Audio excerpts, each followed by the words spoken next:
finish the record, but if you're wondering why I was just reaching for an imaginary object that wasn't there, it's because I'm mimicking what I'm assuming is a fairly common experience for some of the shorter ones of us in the audience. Raise your hand if you've ever had a hard time reaching for a cup or a plate in a cupboard or reaching for something before. I'm seeing some raised hands. Probably, as any of you who are the parents of young children know, you may have had to help your kids reach something that was a little difficult to reach in the kitchen. And the reason that I think this happens is because most of the people who make those cabinets, who make those cupboards for our kitchens, don't really think about kids when they're making those things. Now imagine a world designed with kids in mind. Don't you think it would be a better world? Imagine some of those cupboard and cabinet makers thought, a child might want something in here. Or if Ciudad de las Ideas decided that maybe we would just have a little midday nap, a siesta, because listening to smart people talk is really exhausting. Although extraordinarily interesting, but I really think a nap should be scheduled. It would be a wonderful contribution. Or, on a more serious note, if every time governments cut education budgets, then they thought of the kids in the classrooms and their futures, or when countries get into wars and criminals shoot their guns, are they thinking of us? The reason that I'm asking all of these questions, as I'm sure you know the answers to, is because, from what I can see, we live in a world that is very much not designed with kids in mind. Being 13, I should know. Even though politicians and our governments often claim to be thinking of the next generation and young kids, or our children, then in many ways, the world that we live in really isn't designed with us in mind. Too often, our societies are very adult-centric. On the visible level, we have way too many of those hard-to-reach places, but on the more invisible level, or on the harder-to-see level, then the way that youth are treated around the world every day isn't in our interests, and it isn't in your interests either. Today I'm here to make the case as to why we need to design our world with kids in mind. Because it doesn't just help us, it helps our kids and their kids and you. To me, one of the most personal ways in which I see a world not designed with kids in mind is the way in which kids are often treated by adults. So just think of a recent lunch with a friend or maybe a business partner. Now imagine that in every one of those situations, your friend or business partner was the only one talking, and in a kind of condescending voice too. And no, I'm not talking about the way imperial powers have dealt with their colonies, at least not specifically, or the way the United States still deals with some developing countries, again, at least not specifically. Instead, I'm addressing the average adult-child relationship. You know what I mean, sending the kids off to another room while the adults talk about literature or current events or mutual gossip, because think of poor little children exposed to high culture. I hope this kind of scenario won't apply to many of you in the room today, but some of us may have seen such scenarios played out in our own living rooms. My parents and my family provide a good example. My sister Adriana, she often complains that nobody hears her, and whether it's because her voice is too quiet or what it is, the sad thing is oftentimes it's true. Sometimes she'll say something, only to have my mom point out the very same thing a couple minutes later, and she's like, nobody hears me, and that's too bad. And it's not because my parents are bad parents or because my family's really deaf, it's because sometimes we just don't know how to listen, and this is oftentimes done unconsciously. I mentioned earlier that there are visible ways and invisible ways in which the world isn't designed with kids in mind. One of the things I would put in the invisible category is, coincidentally, making kids invisible. Oops, where's that picture? Oh, maybe it's not in there. Oh. Not having us at the table being part of decisions or listening to our ideas.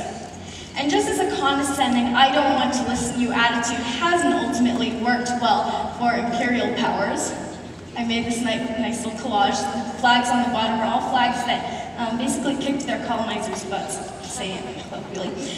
I think just as ultimately this hasn't worked well for imperial powers, it doesn't work well when it comes to the relationship between adults and kids. But you might say, well, what's the big deal about listening in the first place? Kids will grow, and then they become adults, and then they will have their say. However, as we age, we become more influenced by our peers, by our societies. We may be more used to conformity and thinking inside the box, leading to less inspired and innovative ideas. Ultimately, when adults don't embrace what they can learn from kids, send us out of the room, don't bother asking our opinion, they're closing their eyes to potentially bright and exciting ideas. Sharing ideas shouldn't be something that comes like a ride in Disneyland, waiting in a very long line. It should be available no matter what your age. A lot of people hear me and they think, well, is she saying that adults are really dumb and don't have any good ideas? No. Obviously, I have learned a lot from speaking with adults like the ones here at this conference. And I've learned a lot of ideas should be included in your conversations, which is why you should send us out of the room. And when you think about it, the best relationships are reciprocal. When was the last good friendship you had with someone who never wanted to know what you thought?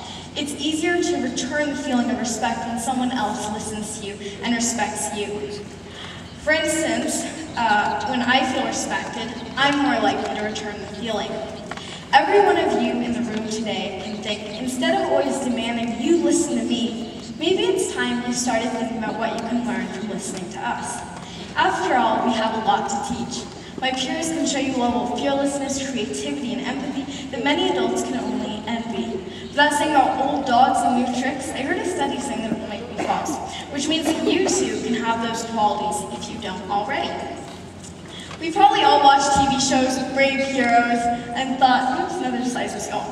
We probably all watched TV shows with brave heroes like Superman and thought, oh, why can't I be like them? Why can't I have superpowers?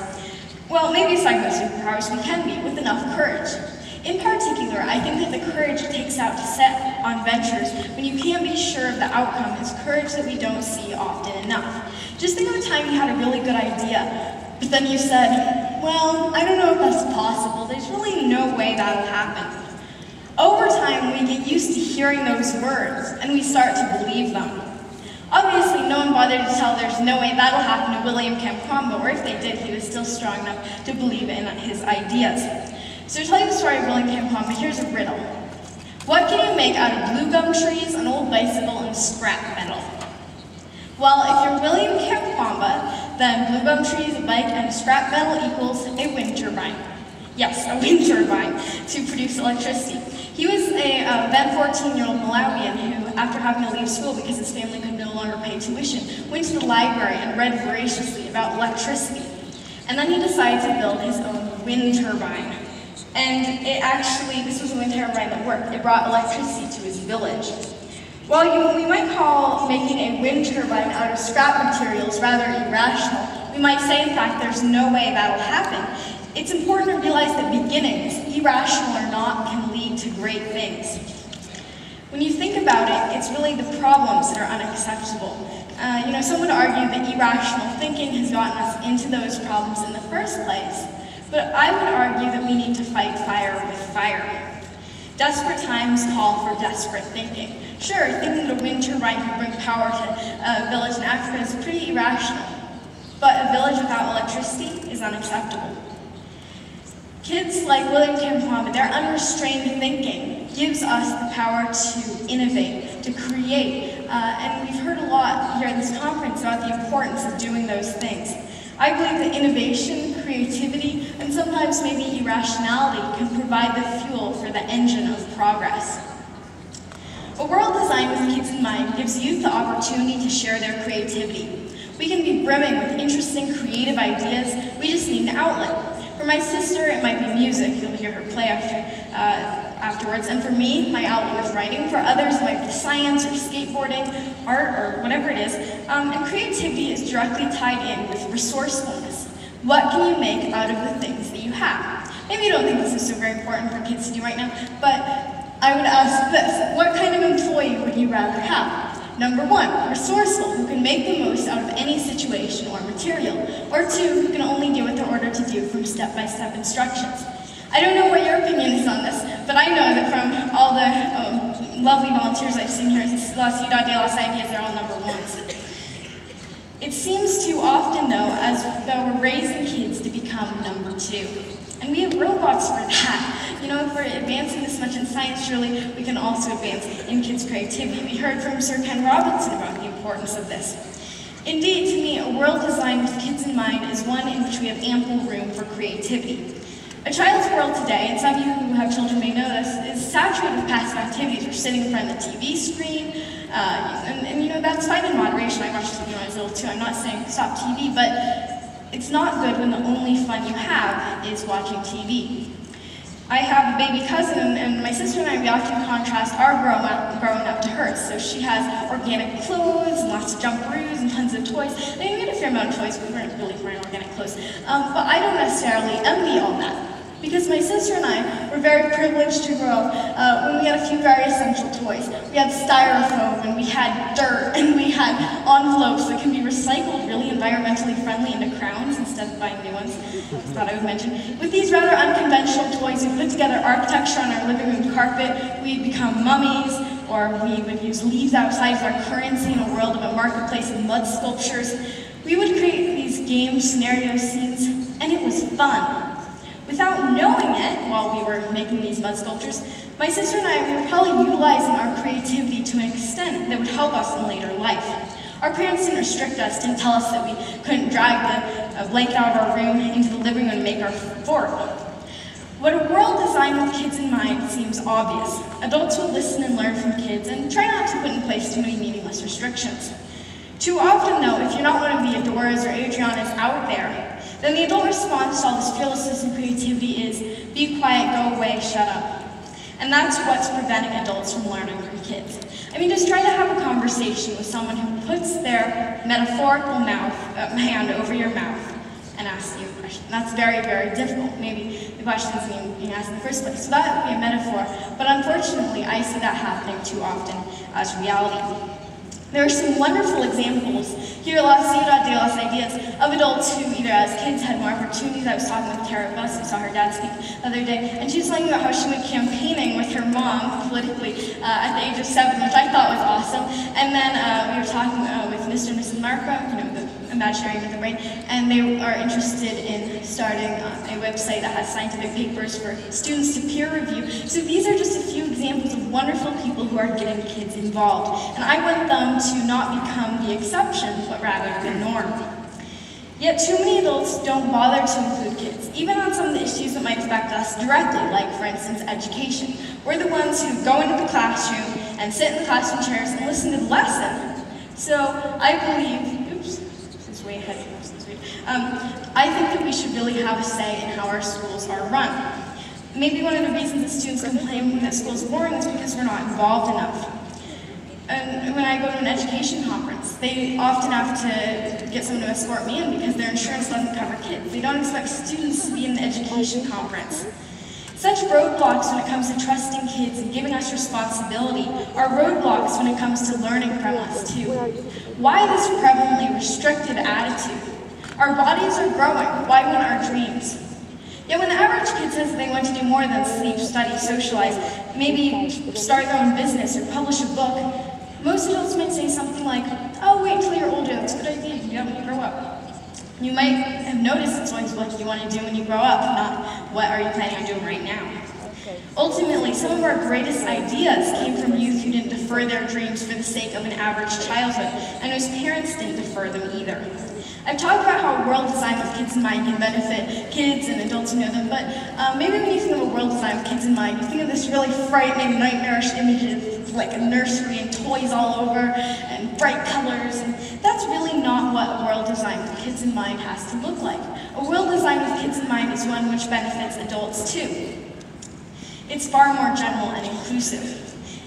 It's a commonly accepted fact that war isn't good for kids. Well, it's not good for anyone except maybe military contractors who are making giant profits. And on a local level, violence in our communities can have a huge impact on what life is like growing up. We face this in the US, and some of our cities like Chicago have huge levels of violence. Here in Mexico, I read an article on azcentral.com which said that schools across Mexico are teaching students to dive to the floor and cover their heads as urban gunfights multiply. At least 9 shootouts have erupted in school zones since mid-October. This was from last year. On June 15th, soldiers and gunmen battled for an hour just 60 feet from a preschool. You know, that's the kind of thing that is obviously not a world designed with kids in mind. The fact that a conflict erupted right near a preschool, I think that really speaks for it. A world designed with kids in mind would be one without this violent conflict. I know we heard from Steve that violence is going down, but it needs to go down even more. Isn't that something that adults like you could enjoy as well? I mentioned earlier how many people in government claim to be thinking about kids, whether about personal safety or education, But one of the issues which some politicians seem to overlook is the importance of preserving our natural environment. We kids have a vested interest in it because we're going to be living here for the rest of our lives. But with the planet in the shape that it's in right now, who knows what it'll look like over the rest of our lives? And if no one does anything right now, we're the ones who will be living in a world without glaciers. Indeed, though we too are affected by all kinds of different types of change, environmental, economical, educational, our voices are not heard as often as those of adults. We need leadership from the young generation, from kids like me, and from many of the young people here in the audience. I already see a lot of this leadership here in my peers. This is Alec Loers, founder of Kids vs. Global Warming, and he does a lot of work to spearhead change in the environmental area. He became the youngest licensee for Al Gore's climate change presentation. He persisted even after they told him he was too young. Maybe some of you recall the BP oil spill in the Gulf of Mexico. You might have seen pictures of oiled birds. And Olivia Bowler was an 11-year-old who actually offered her drawings to those who donated money to help clean up the birds. So these are examples of kids who are taking action, doing great things, and it really shows that you don't have to wait until you're older. BP put out, I think it was $100 million according to CNN money on advertising. And when you see people like Olivia who are donating, who are really trying to make change, that's a sharp contrast. One thing that many criticized top BP officials for, notably Tony Hayward, who said he wanted his life back, was a lack of empathy. One thing that you can learn from kids is that truly it shouldn't be about making money, it should be about the impact your organization has on the world. Is it positive? Is it negative?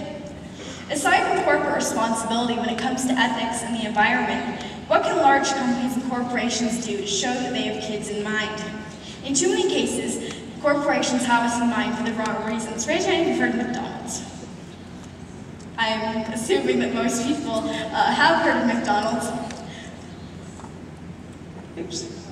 Again, I guess because I go up. So maybe you've also heard of the McDonald's Happy Meal. So it's this kid-sized version of the burger. And long story short, these are burgers which contain high levels of sodium, fat, unhealthy stuff. So why do kids keep on buying? Because it comes with a toy, and that makes it attractive to kids.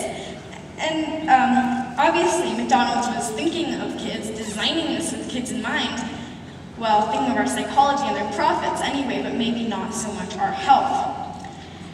So are there any adults who are designing a world with kids in mind the right way? There are examples both in the United States and in Latin America of adults who are doing their part to make the world a better place for kids.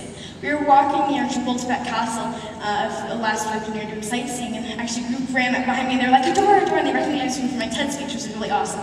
And we started talking, and we found out that they actually run a group called El Pozo de Vida, which is fighting human trafficking, particularly the sexual exploitation of kids. And your opportunities are obviously limited if you're enslaved and under threat. And your opportunities are limited to when you have no or very little access to education. We talked to a Chilean who told us that his country provides free education for those undergoing a teaching. Here in Mexico, I read the governor of Tamaulipas, I have no idea how to pronounce the state, Tamaulipas. Someone needs to teach me. But Eugenio Hernandez is investing 13 million pesos in education. Here on TV, actually in the US, we found out about Gustavo Dudamel, whose El Sistema program is giving young people the chance to learn an instrument. And even more locally, I was really thrilled to see that Grupo Salinas, one of the major sponsors of this conference, supports the Esperanza Azteca Orchestra, who we heard. And that's what it gives kids. Esperanza likely means hope, and that's what it gives kids, hope and opportunity. A world designed with kids in mind means opportunity and creativity, and that's basically what these musical programs offer. But is a world designed with kids in mind just opportunity and creativity? No. A world designed with kids in mind means personal safety and quality of education. It's one with glaciers and greenness, clean water and air. It's one in which companies and corporations behave responsibly, thinking about our shared future. Earlier, I compared the attitudes of world powers toward developing countries as a metaphor for how kids are often treated by adults. Just as I foresee a day when all nations will work as equal partners, I foresee a world where adults will learn to listen and learn from kids, especially from those they feel may be less developed than them. This vision may not come today, but with our joint efforts, maybe it can come tomorrow. I'm not going to take wait until you're older as an answer. When today's leaders, adults like you, join with tomorrow's leaders, kids like me, then we can have the power to make such a vision a reality. I urge you to begin designing the origins of the future with kids and with kids in mind, because after all, the origins of the future start with us. Thank you.